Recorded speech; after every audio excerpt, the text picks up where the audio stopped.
which would go around a lot of those systems and broadcast to people what's going on and what they need to do. For those of you who did not see the 30-second test, This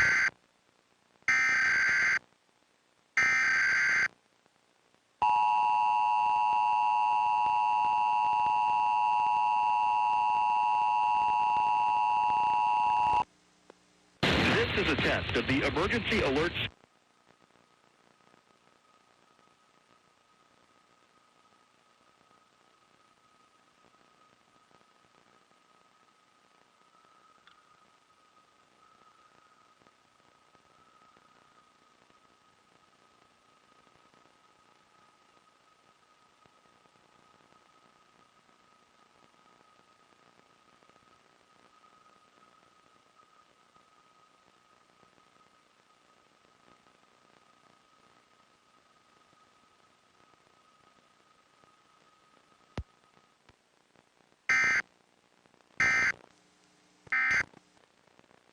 Spectrum.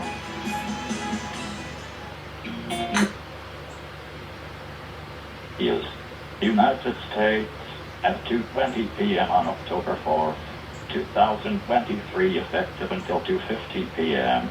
This is a nationwide test of the emergency alert system issued by the Federal Emergency Management Agency, covering the United States from 2:20 p.m. to 2:50 p.m. Eastern Time. This is only a test. No action is required by the public.